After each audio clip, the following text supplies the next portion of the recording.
제 이야기를 어떻게 생각하실지 모르겠지만 제가 고등학생 때 친구들과 함께 겪었던 일입니다. 그때가 7월 중순 정도였는데요. 기말고사를 막 끝마쳤던 날이었습니다. 절 포함한 4명의 친구들은 이대로 집에 들어가기 아쉽다며 노래방에 가기로 했습니다. 큰 길로 나가서 노래방을 찾다가 어떤 골목길에 들어섰는데 웬 허름한 건물 지하에 노래방 간판이 보였습니다. 큰 길까지 나가면 새로 생긴 노래방들이 몇 군데 있었지만 전 그냥 지하에 있는 곳으로 가자며 친구들을 잡아 끌었습니다. 오래된 곳이면 왠지 시간을 더 많이 넣어줄 것 같았거든요. 우린 계단을 내려가서 노래방의 입구 문을 열고 카운터에 앉아 계신 아주머니께 요금을 지불한 후에 안내해주신 방으로 들어갔습니다. 보통 여러 명이 어울려서 노래방에 가면 넉넉히 1시간 정도를 잡고 노는데요. 이상한 게 다른 때 같았다면 음료수를 뽑으러 간다든지 화장실에 간다든지 해서 한 번 정도는 방 밖으로 나갔을 텐데 그날따라 한 명도 밖에 나가지 않았습니다. 1시간을 다 채워서 노래를 부르고 나왔는데 카운터에 계시던 아주머니가 보이지 않았습니다. 노래방을 비우고 어딜 가신 거지 하며 출입구를 향해 가면서 카운터 자리를 슬쩍 쳐다봤더니 마치 처음부터 사람이 없었던 것처럼 뭔가 깨끗했습니다. 우리가 들어올 때 아주머니는 분명 손님을 기다리는 것처럼 그렇게 앉아 계셨는데 말이죠.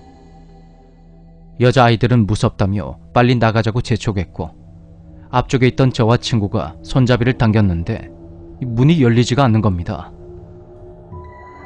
투명 유리문을 자세히 살펴보니 위쪽에 있는 잠금장치가 잠겨져 있었습니다. 문은 꿈쩍도 하지 않았고 키가 큰 제가 위쪽에 있는 잠금장치 버튼을 누르려고 까치발을 들어서 손을 최대한 올리며 버둥거리고 있는데 그 순간 뒤쪽에 있던 친구가 비명을 지름과 동시에 불이 확 꺼지는 겁니다. 혼자 문에 매달려서 팔을 뻗고 있다가 갑자기 비명소리와 함께 눈앞이 캄캄해지더니 왠지 오싹해졌습니다. 친구한테 갑자기 왜 소리를 지르냐 물어보니 그냥 불이 꺼져서 그랬다고 하더군요. 반지하라 그런지 정전이 되니까 정말 한 치 앞도 보이지 않았고 전 제 바로 뒤에 있던 친구와 함께 여기서 어떻게 빠져나갈지를 고민하다가 화장실을 생각해냈습니다. 그때는 신고니 뭐니 생각할 겨를도 없었고 여자애들이 울먹이는 소리에 마음이 괜히 불안해졌습니다. 그저 이곳에서 빨리 나가고 싶은 그런 생각뿐이었죠. 반지하에 있는 화장실에 보면 보통 지상으로 작은 창문이 나 있습니다. 우린 한 치 앞도 보이지 않는 곳을 더듬거리며 기다시피 해서 화장실로 갔습니다. 다행히 창문에서 불빛이 새어나오는 게 보였지만 높이가 너무 높았습니다.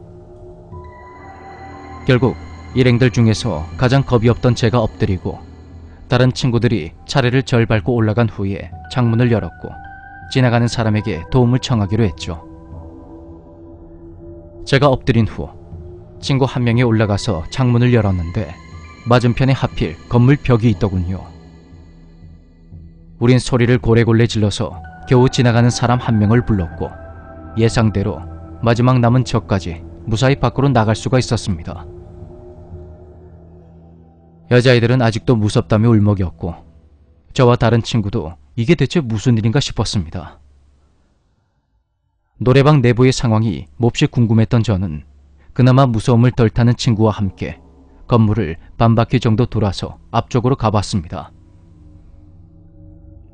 다시 계단을 내려갈 때 그때 느꼈던 그 묘한 기분과 소름 끼치는 느낌은 지금도 말로 제대로 표현할 수가 없습니다. 그렇게 반지하 노래방으로 내려간 저와 그 친구는 헉소리를 내며 할 말을 잃고 말았죠. 유리문에는 점포 임대라고 씌어진 종이가 붙어있는 겁니다. 작은 스케치북만한 크기의 그 종이는 색이 누렇게 발해 있었고 종이에 내 귀퉁이에 붙어있던 테이프 역시 오래되어서 반쯤 떨어져 있었으며 입구의 유리문 손잡이에는 쇠사슬까지 걸려 있었습니다. 전 어릴 때부터 독실한 기독교 신자인데다가 평소 귀신을 전혀 무서워하지 않기 때문에 그때 일이 무섭다기보다는 좀 너무 어이가 없고 기가 막혔습니다. 어떻게 그런 일이 있을 수가 있었을까요? 그 후로 그곳에 다시 가보거나 하진 않았는데 나중에 친구가 한다는 말이 그 자리에 단란주점이 새로 생겼다고 합니다.